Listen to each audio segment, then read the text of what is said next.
As many parents migrate to South Africa for job opportunities, children are left with relatives, nannies, and more recently at schools. Maseru, Lesotho. It's a bright, cloudless day in Maseru, and within the confines of a small, green and white fenced compound, about a dozen children in yellow school uniforms, many of them toddlers, run around. A middle-aged woman saunters through the school's gate. All of a sudden, the children stop playing and rush forward, swarming her like a bike of bees. She complains good-naturedly that she is tired, but this doesn't stop her from hugging the little ones. It's almost like she is their mother. Her name is MATHAPELO Phalatse.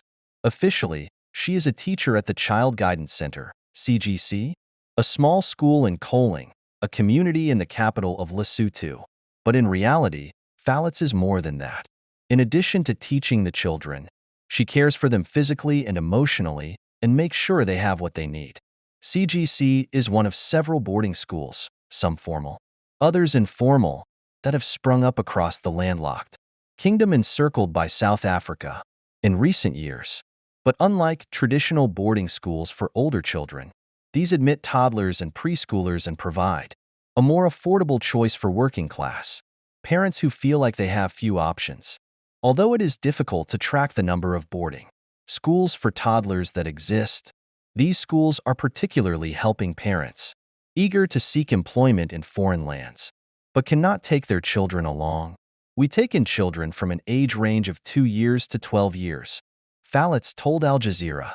CGC's fees are 2,500 South African Rand, $144 a month, which pays for classes, lodging, food, and general care. Lesotho has a 16.5% unemployment rate. Although this is lower than its bigger neighbor, a government policy document said that between 2018 and 2023, only 10% of Lesotho's population of 2.3 million was employed in the formal sector and that the country is among the 10 most unequal countries in the world.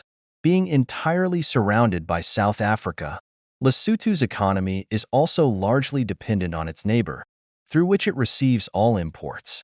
It is also one of the most migration-dependent countries in the world. A report prepared for the International Organization for Migration, IOM, noted. Many people from Lesotho, particularly lower-skilled and informal sector workers, including supermarket cashiers, domestic helpers, and factory workers, migrate to South Africa in search of economic opportunities and leave their children behind. You find that most of the kids here, their parents are not together. In many cases, one parent has full custody and cannot work effectively while living with the child because they have to work far away from home, she said. This situation forces the parent to send the child to boarding school. Say hi on the comment for part 2.